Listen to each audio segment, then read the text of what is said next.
आज मैं आपको एक बेस्ट सीक्रेट देता हूं ऊंचा जाने का लाइफ में। बुरी खबर है ना, उसके लिए बहरे बन जाओ। मैं आपको एक कहानी सुनाता हूं। एक बारी एक कपल मेंढक थे, पति पत्नी। वो जा रहे थे, जाते जाते एक बड़े गड्ढे में गिर गए।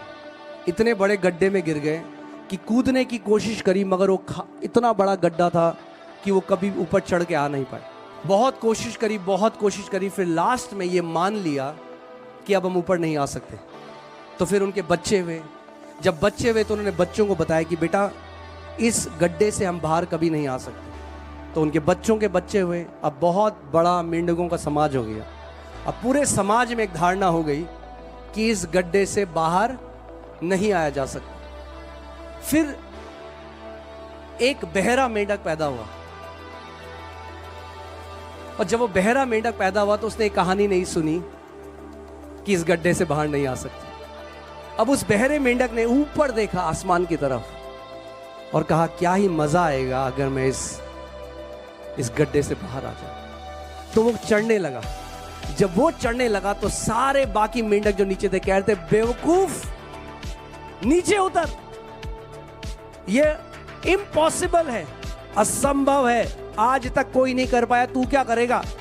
और वो बोल रहे उसको। अब वो तो बहरा है, ये दे रहे हैं गाली, मगर उसको सुनाई दे रही है अपनी तारीफ। वो और तेजी तरीके से चढ़ने लगा और चढ़ता गया और पहला मेंढक बन गया जो उस गड्ढे से बाहर आ गया, क्योंकि वो नेगेटिव न्यूज के लिए बहरा था।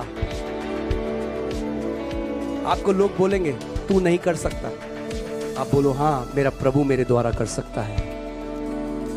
मेरा प्रभु मेरे द्वारा कर सकता है। वो चीजें जो आंखों ने नहीं देखी, वो चीजें जो कानों ने नहीं सुनी, वो चीजें जो मनुष्य के चित्त में नहीं समाई, वो चीज मेरे पिता ने मेरे लिए रखी है। सो पहली चीज मैंने आपको बताया, आपके कान। आपको कानों को परमेश्वर के वचन में रखना है। वचन जो कहता है वो आपके लिए पत्थर की लकीर है। चाहे बेस्ट डॉक्टर कहे कि तू नहीं बचेगा, बोला thank you so much sir महाशय, बहुत अच्छा, मगर एक और डॉक्टर है मैं जो जानता हूं, जिसका नाम यहोवा राफा है, जो आदि और अंत है, और वो मुझे कह रहा है, उस पे भी मैंने टेस्ट कराया, और वो कह रहा है बेटा तेरा खून मैं अपने खून से बदल दूंगा। मैंने तेरे लिए कोड़े खाए और मेरे कोड़े खाने के द्वारा तू चंगा हो चुका है।